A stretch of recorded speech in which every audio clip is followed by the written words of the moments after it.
Hey, welcome back to ZBR. Glad you're here. We got a little bit of a different episode today. I'm going to go through some of these picks on my own. I've got the guys' picks, I've got mine. Let's go ahead and get into it.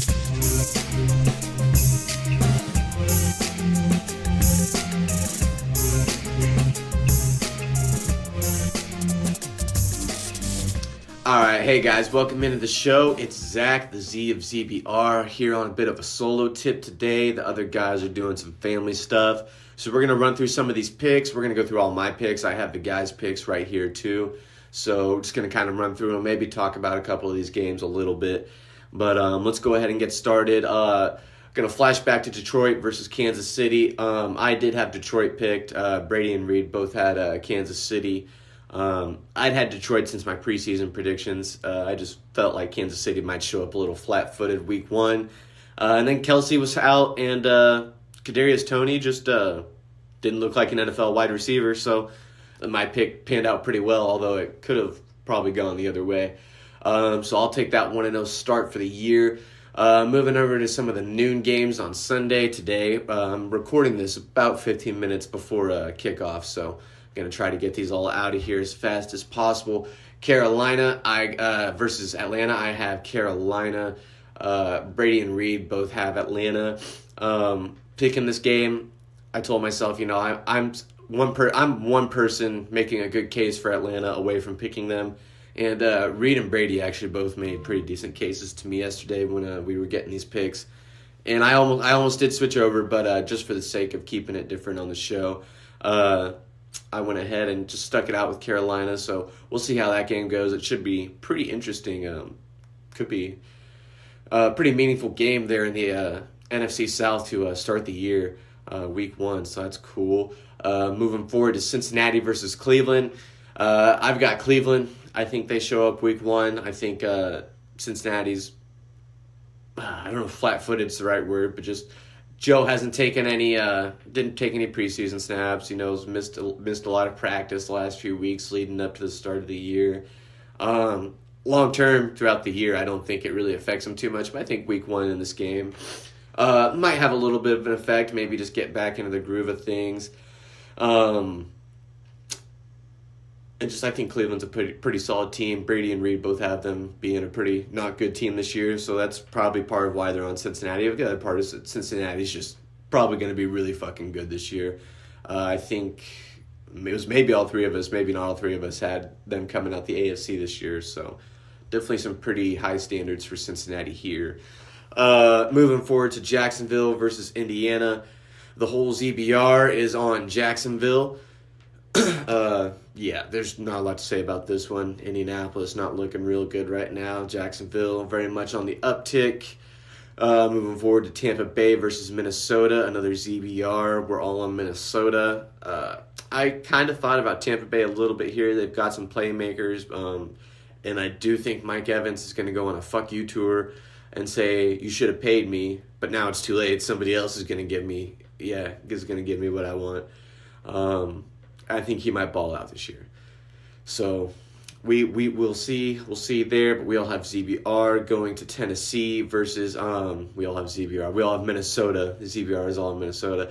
Moving on to Tennessee versus New Orleans. I have Tennessee. Brady and Reed both have New Orleans. I just think at the end of the day, Tennessee's a better coached team. I want to see Derek Carr at least one game in New Orleans before I go betting on him. And other than that, I think they're fairly evenly matched teams. I think Derek Carr is a bit of an advantage at the QB spot potentially for New Orleans over Tannehill, although I'm not as down on Tannehill as I think most people are. But I also think coaching is the advantage for Tennessee, so I'm just going to take the coach here. It's his system. So he's got his players in it, as opposed to Derek Carr, who's switching systems. And in his defense, has been through a number of coaches and coordinators and has remained consistent in his production. Maybe obviously hasn't always been the best quarterback, but he's remained consistent. It hasn't seemed to fluctuate his production too much. Who knows what he could have been if he had like one good coach and coordinator his whole career. But that's another discussion for another day. Moving on to San Francisco versus Pittsburgh. I almost wanted to pick Pittsburgh. Brady actually did step out on the limb and take the underdog. Take the underdog. But me and Reed playing it safe with San Francisco. I kind of wanted to take Pittsburgh, but at the end of the day, I think until they prove that they're arriving, you can't really bet on them in situations like this. Obviously, I'd bet against them on a team like Arizona, but against San Francisco's just proven too much right now to bet against them yet. Even if you do like the other team. Moving forward, Arizona versus Washington. I'm not going to waste a lot of time here. We are all on Washington. Yeah, I don't think I need to say much about that one. Moving forward to another game, not a lot to say a lot about. Houston at Baltimore. We're all on Baltimore. The only thing I will say about this game is that I think for a possession or two, Houston might keep it competitive or maybe even have the lead after a couple possessions. Like after the Saints have had 2 offensive possessions and the Texans have had a couple, I could see maybe some scripted possessions to start the year where Houston's able to move the ball and maybe get like 10 points or something. But I think after that, their offense gets cock-smacked and dicked around by Baltimore. And I don't think the Baltimore offense really particularly struggles at all. I think their defense might be a stronger suit, kind of what Reed has alluded to in our AFC episode. But I don't think that holds up for more than a possession or two against Baltimore, especially when your offense probably isn't going to do a good job to keep you off the field and is going to make you work. Yeah, I think after the first few possessions, you'll see some tweets on the Twitter or the X saying like Houston eyeball emoji, and then right about that time you see Baltimore's going to turn it on and just beat the brakes off them. This is the largest spread all week, -10. The only reason I'm not betting it, I guess only reasons, is I don't normally do double digits in NFL, and excuse me, it's week 1. I'm not betting a double digit spread in week 1 personally, although I totally see it hitting, and I don't doubt that it does. It's just not something I'm doing week 1. Moving forward to Green Bay versus Chicago. Kind of wanted to take Green Bay. Brady's kind of talked me into Green Bay a little bit. Convinced me that I'm maybe a little too down on him over the course of this preseason, but I'm not buying it enough. He's going Green Bay. Reed and I are both going Chicago. I don't really feel comfortable picking Chicago against really anybody either.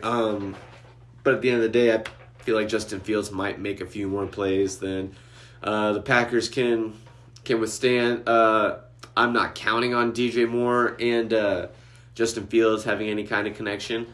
But if they can, that would be awesome. That would be awesome. And it wouldn't be because fuck the Bears, and I hope they're terrible. But as a football fan, it would be awesome. It would be great to see, and probably a ton of fun to watch. But I'm not counting on it. If you watch football for any length of time, anyone who knows me knows I'm not a football historian, and even I know that the passing the football history of Chicago is not good, and I'm not buying into it until it's proven. Yeah, maybe come week 2, 3, 4. Fields and Moore, have had 3 or 4 straight good weeks, and it's like, okay, Fields throwing the ball better, Moore's a nice target for him, they got the chemistry, then I'll buy it. Until then, I'm moving on to Philly versus New England. This is my homer pick of the week for sure. I won't be a homer on New England all year. I try to be pretty fair to them, but I'm going to be a bit of a homer this week. Just because it's week 1, I'm ready for some football. I want to cheer my boys on. And honestly, I don't hate the pick. Bill Belichick's had all year to prepare, which I hope isn't just the Patriots fan and me looking for excuses for a win. But he's had all year to prepare for a game. So I hope that works out. Maybe Philly comes out a little sleepy after a post Super Bowl loss hangover. I know Super Bowl losses don't always go the best for the team the following year. Just really, really kind of being hopeful here. It's in New England. As far as I know, I think actually Tom Brady's supposed to be there. I think they're doing some kind of ceremony for him. I don't think they're retiring his jersey. He might be getting into the Patriots Hall of Fame, if I'm not mistaken. But either way, I'm pretty sure he's supposed to be there. And I think if New England's going to upset anyone this year, it's going to be Philly, and it's going to be early in the year because I think we kind of fall off more towards the later the year as the year goes on. Moving forward to Miami at the Chargers. I'm taking Miami. Brady and Reed are both on the Chargers. Personally, I'm taking Miami just because I like the coach more. I like Mike McDaniels more. I very barely like the QB more. If you take out health concerns and tell me I get either Herbert or Tua healthy 100%, playing for the next 5-6 years, I'm going to take Tua just because we've seen him look truly like a true MVP level quarterback. And now was part of that he had Tyreek Hill, Jalen Waddle, a tight end like Mike Gesicki, a pass catcher like that. Maybe a guy I'm missing in that offense to make it a pretty electric offense. Yeah, absolutely. You have two of the fastest guys in the league. That's tough to cover for any defense, and hopefully any quarterback's going to have some level of success with them. But the kind of success he was having, he was on pace to contend for an MVP, and that's different. I don't know if I'd have that same faith in Justin Herbert personally.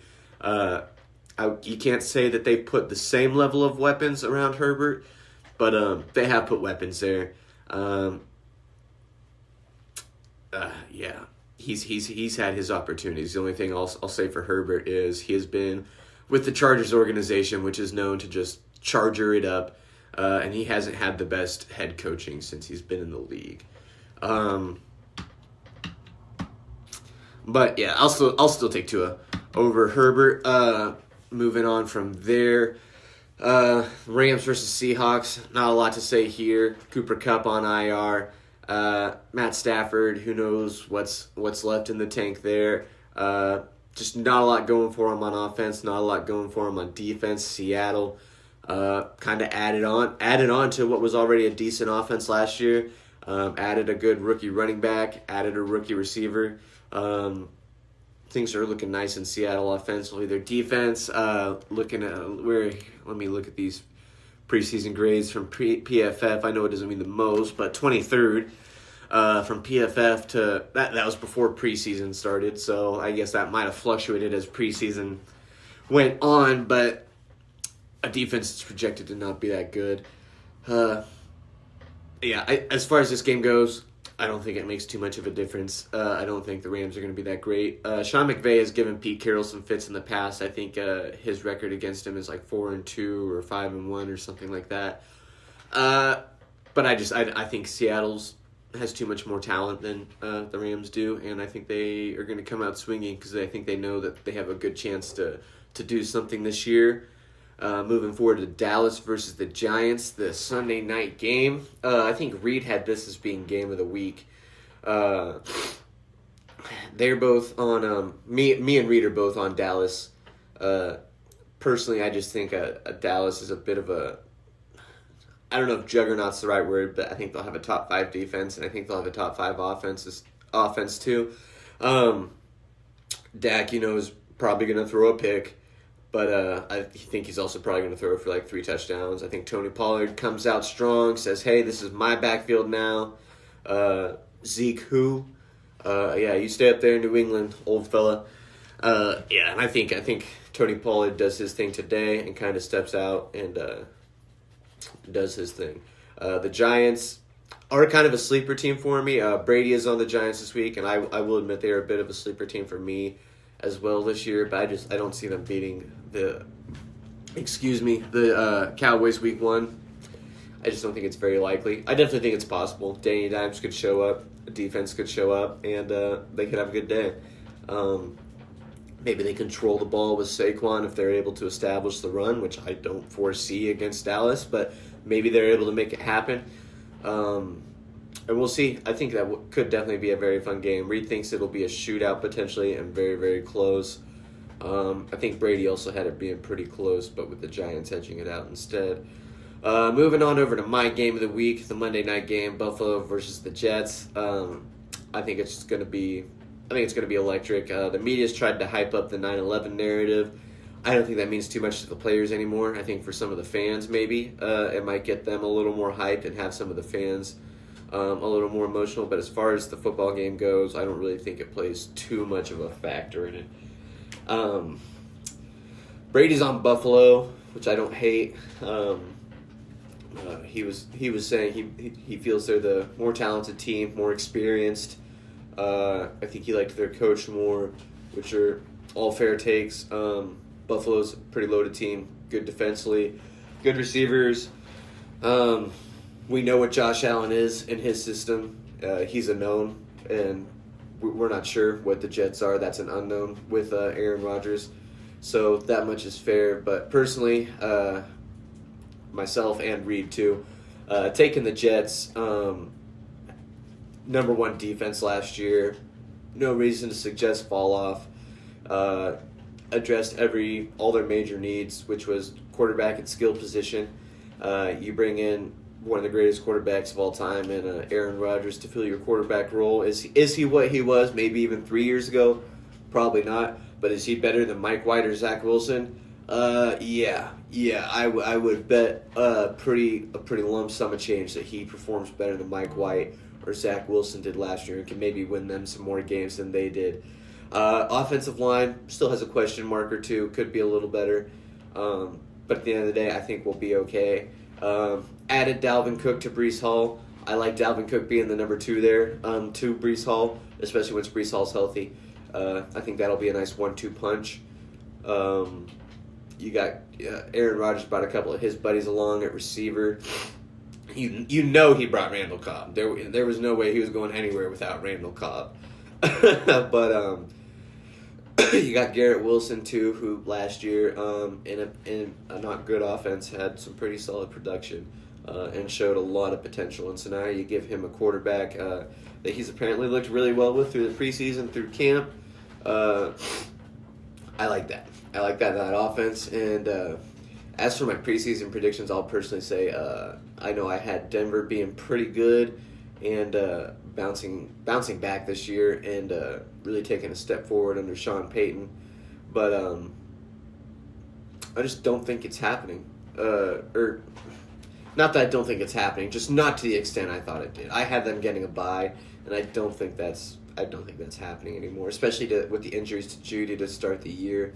And kind of talking about this now, realizing I didn't go over Las Vegas and Denver here in the afternoon slot. So I'll do that real quickly, especially because I think I probably have kind of an upset pick. Yesterday when we were talking about this, I actually swayed Brady over to Vegas myself. Reed's on Denver. I think Vegas steps out week 1 and kind of surprises some people. Outside of a team like Cincinnati, maybe Miami. Not maybe Miami, definitely Miami. I think you can compare the Raiders' receiving room with just about any in the league and say that it's as good as a receiving core as any in the league. I think looking at these teams just off the top of my head, scanning through them all, I think you could argue they might have the 3rd best receiving core in the league. I'm not saying that's the fact, but I think the argument might be there. You got Adams, you got Jacoby Myers. Adams, going back to Adams though real quickly, just being one of the most talented receivers in the league. I know he's a year older and this and that, but I still think he's one of the most talented in the league and has if their offense is on, he has a very solid year. You got Jacoby Myers, your number 2, who in New England last year in what was a god-awful offense, probably the worst offense in the league, and that's coming from a Patriots fan. He put up some solid production, had like 80 catches, I think it was like 700, maybe 800 receiving yards. Only 3 touchdowns, which was kind of the issue last year, but that was also in an offense that did not score a lot of touchdowns, so you can't just put that on him. And in an offense that was giving the ball to running backs to score touchdowns too. When the touchdowns were being scored, it was normally running backs. So I really like Jakobi Meyers as your number 2 to Davante Adams. And then you throw in Hunter Renfrow at a number 3. Hunter Renfrow has been a very underrated receiver over the years. Obviously, never the best slot receiver, but just always very consistent. Just kind of like a nice poor man's version of that consistent slot white guy that every like good team seems to have. Like every your Wes Welkers, your Edelmans, your Cole Beasleys of the world kind of player. Jordy Nelson? He's from 40 minutes away, and my cousins are related to him, and I couldn't think of his name. But that kind of a receiver. Do I think he's as good as those guys? No, but that kind, and I don't think he's a scrub. I think he's a very solid number 3 receiver there. And I think before I get to Jimmy G, you got guys like Josh Jacobs in the backfield running the ball. You're just pretty set at your skill positions. I think if Jimmy G, if the coordinators and if the coach can get him in positions to succeed and get the ball 5-10 yards to these guys, no one's asking Jimmy G to throw the ball deep. Like, no one that has half a brain for football. Like, I am on the casual level of fandom for football, and I understand that you're not asking Jimmy G to throw the ball deep. So I really hope their coaches aren't. And if they don't, which it wouldn't surprise me being the Raiders if they do something stupid and do ask him to throw the ball deep. That's here nor there, maybe a little bit. I just don't see it happening. And I definitely think that as long as they keep Jimmy G in his skill set, moving the ball 5-10 yards down the field, we've seen Jimmy G have success doing that in San Francisco. If they can maybe not mimic that San Francisco offense, but take some ideas, take some thought from it, and just have him checking the ball down the field, getting the ball to Jacobs, control the ball, control the clock, I guess control the ball too with Jacobs. Let these guys make moves after the play. Davante Adams can make plays after he gets the ball in his hand. Jakobi Meyers, that might not be his greatest skill set, but I think if you're doing that with Adams and you're controlling the ball, you can get some of these short passes with Meyers and get to the point to maybe where you're winning the game, and maybe you do have an open 20-yard pass down the field that Jimmy G is actually able to make, and that maybe Meyers can add another 10, 15 yards on after. We'll see. Maybe I'm too high on the Raiders' offense. There are definitely some fair questions. I think their offensive line is projected to be pretty damn bad. Maybe I was sleeping on them a little bit. Where are they at here? Raiders. Okay, 19th. Okay, not terrible, not great. I suppose for them, hopeful to be middle of the pack. But also you go over to, I guess I've talked about Las Vegas here, you go over to Denver, and yeah, you added Sean Payton, and do I think Russell Wilson bounces back this year? Not to old Russ level, but yeah, I do. I don't think he's going to be as bad as last year, because I just don't think that can happen again, and honestly, he'll get benched if he's as bad as last year. He won't play the whole year if he's that bad again. And they're going to have a solid defense, but just with the questions with Judy, Tim Patrick's already hurt, Cortland Sutton's like their only healthy receiver. I don't really like either of their running backs. They're just not anything special. They're not like the worst running back group in the league, but Javonte Williams and P. Ryan, I'm not buying that as a world-beating team running back room. So, and at the end of the day, Denver does have a solid defense. They always do. They draft well there, especially at the linebacker position. They draft linebackers like crazy. The way Pittsburgh's kind of a wide receiver factory, I feel like Denver's a bit of a linebacker factory. But at the end of the day, I just think Las Vegas is too much offensively for them to deal with, and I don't know that Denver's offense gets going week 1. Come week 2, we might have a completely different discussion, but I'm not going to bet on Sean Payton and Russell Wilson, and kind of like some of these other teams, until we see it pay off. And even if they are back, and I'm right about Las Vegas, and there's some points in this game, and it maybe is low key a little bit of a shootout, which I'm not ruling out. If Denver is as good as I thought they would be, they should blow Las Vegas out. But if they're about as good as I think they will be, I think it has potential to be low-key a bit of a shootout, maybe like 31-34 or something like that. And I think a player like Max Crosby for the Raiders on defense kind of is the point on there that I decide to lean Raiders. Just a real playmaker there on defense. You know, one guy on defense can't fix a whole unit, but in a 34-31 style game where, you know, you're already giving up this many points and yards anyways, your defense obviously hasn't played that well. If you can get a guy like Max Crosby at the end of the game, you know, it's close like that. Let's say it's 34-31 and Las Vegas, wins. That's probably going to come off the heels of a good defensive play late in the game to either take the ball out of Denver's hands, or to get the ball back and go put the points on the board and go win and go get the field goal. And I could just very easily see a Max Crosby batted pass, a sack, maybe someone else comes up with an interception or a forced fumble kind of scenario that either just gives Las Vegas the chance to win the game or to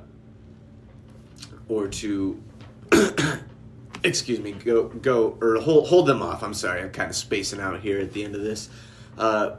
Or to hold them off and keep them at bay. So yeah, that covers it. All the games for this week. Really excited for some Week 1 football. I'm sorry we didn't get these picks out sooner. As I'm finishing up, it's 12:10. Some football should actually be underway. Hopefully going to go catch a little bit of that. As I'm wrapping this up, quickly I'll just say we were all on Jacksonville, Washington, Baltimore, Seattle. There was one other team. I know it was 5 we were all on. And Minnesota. So that is the ZBR parlay for the week. Yesterday, that was at about plus 340 odds. A 50-cent bet would win you $1.90. A $5 bet would win you about $39. So yeah, go make that bet. Bet with me. I know I made the bet. I don't know about the other two guys, but I did. And yeah, I think that'll be it for this week. You can follow the show on YouTube, Twitter, Spotify, Apple Podcasts, all of that at ZBR Sports. You can follow Reed on Twitter at MinSportsFan, MINN_sportsfan. You can follow Brady on Twitter at Brady Feldkamp. You can follow me on Twitter at MajorWayne22. And I think that's it for this week. Let's enjoy some Week 1 football. We made it through the offseason. We're finally here. Let's fucking go. Enjoy, fellas, and ladies. We'll be back Week 2 with some reactions and some predictions. See you then.